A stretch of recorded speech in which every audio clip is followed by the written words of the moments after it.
You are knowing what you are wanting. It is an expanding thing, yes. And that's good, yes. Do you like the sensation of finding another new idea of desire? So that expansion feels good, yes. Do you like the idea of life giving you yet another idea of desire before you've caught up with it? In other words, you know those things that you know you want, but you have no sense of how they will come about. You can't see the plan of unfolding. You just know you want it, but when you look at the current reality, it's not there yet. How do you like that? Well, that's the part we want you to like too. In other words, when you feel the freshness of the expansion of your idea, even before the manifestation, long before the circumstances and events have lined up to show you the way, just the fact that life has given you the desire is what you were born for, because you understand at your non-physical level that the idea is creation. Now, many of our physical friends, we can feel it happening all over the room, say, uh-oh, we're in the wrong room. Because whoever this is seems to think that it should be jolly enough for us to have the idea of something, and that the manifestation of same should not be significant. And we say, that is what we say. Because you are vibrational beings, and the idea of it, provided all of the ideas within you are lined up, will give you a joyful moment. But if the idea of it is not enough, and you need the manifestation of it, and the manifestation hasn't happened, and you can't see right now from your vantage point a way to cause the manifestation to happen, so now there's discord. You would call it disappointment or uneasiness or fear. If you're in that place where your desire has been hatched within you, but your belief or understanding has not caught up with it, then we can see how that uneasiness would make you say, no, Abraham, I want the manifestation of it, because when I want it and I've got it, now things are all right. And we say, you just have to want it and not oppose the wanting with your worry, and you will have the equivalent of the same joy that you will have in the having of it. So then you say, we can hear you. Let's see, do I have this right? So I want it and I don't have it, but I don't notice that I don't have it. I'm just joyful about the wanting of it, and that should be enough. And we say, well, it will feel good. And when you accomplish that balance, then the manifestation has to come. And you say, oh, so this is the trick we do to make the manifestation happen. We want it, we don't doubt it. We want it, we believe it. We want it, we imagine it. We want it, we feel good about wanting it. And if we do that, then we'll get it. And we say, yes. But if your ulterior motive is to get it, then you introduce back into the equation the discord at not having it. Do you see what we're getting at? If you could really be, in your physical form, brilliant, beautiful beings that you are, extensions of source energy, if you could be the vibrational being that you are, and if you could think about lining up the energy, if you could think about thinking the thoughts that make you feel good, if you could think about what you want, and you could teach yourself, coax yourself into a way of thinking about these currently not yet manifested desires in a way that the desire feels fresh and good to you, then not only would you have a continually joyful life, but then in time you'll find the rhythm where life will cause you to ask, and the means to accomplishing the asking will be right on the heels of the asking. It already is, you just prevent it from coming in all the way. You see, when you ask for anything, and you do it all day, every day, when life causes you to give birth to another rocket of desire, Source immediately follows that rocket. Now, it's hard for you to see that because you don't in your physical form have the vantage point of that which is source. In other words, it's hard for you from your physical experience where you are so aware of things that you're translating through your physical senses. It's hard for you to even contemplate the idea of being mostly a vibrational being, but you are. And by that we mean when you realize that you are source energy in a physical body and that in your physical body you are actually an extension of source, and in your physicalness as you explore contrast and new ideas occur to you at many levels of your being of what would make life better for you, as those ideas occur to you at conscious and unconscious levels, you emit a vibration that the larger vibrational part of you joins completely in thought. In other words, if you're sick, you automatically want wellness, and even though most of you are clamoring about how you don't like being sick and complaining about the discomfort of the sickness, in that moment you are emitting rockets of desire about wellness. And the source within you, some call it God, some call it soul. We refer to that part of you as the inner being. That part of you gives undivided attention to the wellness that you have asked for. When you don't have enough of something that you want, you ask for more, and the source within you turns undivided attention to what you're asking for. So even before you got here, there was a vibrational escrow of expectation of the source part of you that was the dominant part of the unfolding of your experience. That's why well-being is such more dominant than not well-being. But now you're here in this physical body all day, every day, exploring contrast and giving birth to rockets of desires. The source within you is benefiting and expanding because of those rockets. So we want to call your attention to the fact that you were source energy before you came into this body, and you are still source energy even though a part of you is in this body, and there are these two vibrational vantage points going on at all times.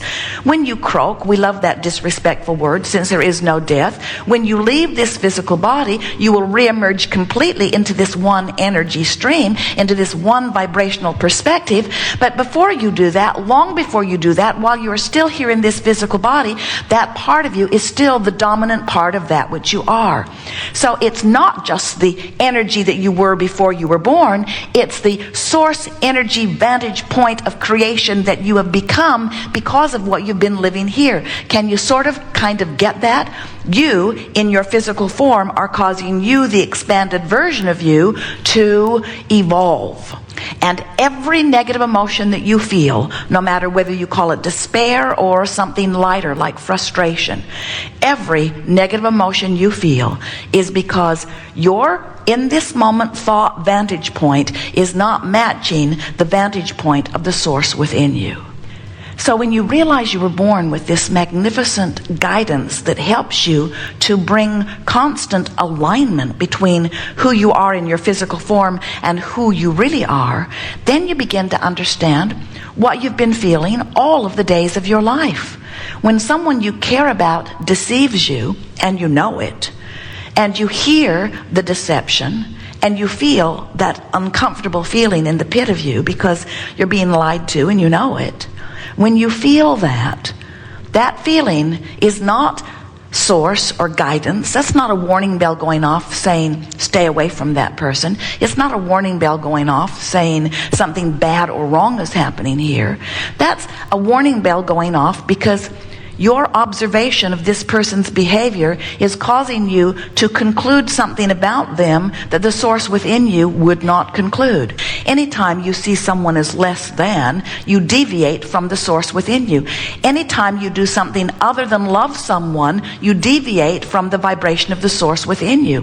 When you find fault with yourself or someone else, you deviate from the source perspective within you. When you feel unworthy, when you proclaim yourself incapable or not good at something, when you put yourself down or someone else down, when you look at the world and see its flaws or find worrisome things about it, the reason those things feel the way they do is because you have deviated from what who you really are knows. When you listen to CNN or others, there are a few others, who go all around the world looking for evidence of not well-being and exaggerate it in incredible proportion and deliver it to you with dramatic music and graphics. And you feel the discord about what you're seeing, which is a portrayal of reality, and you say, well, it's real and it's bad, or it's real and it's awful. The reason you feel that way is not because of the awfulness of it. The reason you feel that way is because of the deviation in your vibration from how the source within you sees it. Because source does not look at what's wrong with your world. Source gives undivided attention to the new and improved version that you are constantly giving birth to. We want you to try to get a sense of the probable future that has been already created by the past and present creators like you here in this physical environment. Do you know when you worry about the economy, you ask for it to be better, and vibrationally it is? How do you think economy expands? How do you think you've expanded from trading beads and fur and shells into what you've got going on today? Has more resource been trucked in? No. Have you dug more of it up? A bit more, but nothing like what you are experiencing in terms of your global economy. It's all about ideas. Everything is about energy. And every moment of your life and the way you feel in it is about nothing other than your vibrational relationship. The two vibrational vantage points that you have, this expanded version, which was you before you were born, and it's the expanded version that has come about since you've been here, and what you're thinking about this red hot minute in this moment where all of your power is. Do you know that right now is where all of your power is? And do you know why? Because right now is the juncture where you can focus your thoughts in alignment with what you've become or not. In other words, it's the gate to all that you desire. And it's the gateway to all that has been put in that vibrational escrow by those who have come before. In other words, everyone who has been living here in this environment where you are focused has been living and asking and living and asking and living and asking and living and asking. Step one, step one, step one, step one, step one. And Source has been answering. We're not kidding you. We mean it so much we gave the book the title, Ask and It Is Given. Every time, no exceptions. Ask and it is given. Step one, step two, immediately. Step one, step two, immediately. Step one, step two, immediately. No exceptions. The question worth asking yourselves is, if I've asked and it's been given, we hear you all the time, then where's my stuff? And we say, your stuff is in the balance between the vibrational crack of your asking for something you want and you're expecting it to be. Your stuff is in that gap between what you've asked for and what your chronic patterns of vibrational habits of thought are. In other words, when you expect something that you want, there's no deviation in the vibration of it, and it has to be, and we mean it already is, but now it has to be in a way that you can define it and see it. It's already done. The question is, how close to its vibrational interpretation, which is what manifestation is, are you? When you want more money and want more money and want more money and want more money, and you always want more money when you don't have enough. When you have enough, you don't want more money. When you have enough, you don't want more money. Those of you who have what you consider to be enough, what you want is time or freedom or some way to spend the money you've got. In other words, Jerry used to say, as long as I've got all I can spend, I'm happy. And when Esther would hear him say that, she thought he was a maniac. How can somebody ever have enough money? She thought money and not enough went together her whole life, you see. And what we're wanting you to understand is that when you beat the drum of, I don't have enough, I don't have enough, I don't have enough, I don't have enough, I've never had enough, I've never had enough, I've never had enough, I've never had enough. No money in my family, no money in my family, no money in my family, no money in my family. Rich bugger over there, rich bugger over there, rich bugger over there. Probably deals drugs, probably deals drugs. When you beat the drum of shortage of money, even though there is, we promise you, a veritable fortune already lined up for you, all of the days of your life, you've been putting it there. It's real. We are not kidding you. We can see it. It is the vibrational basis. And do you know that all things that you see manifested were first thought, that was thought upon, and then thought upon long enough that law of attraction brought them to fruition?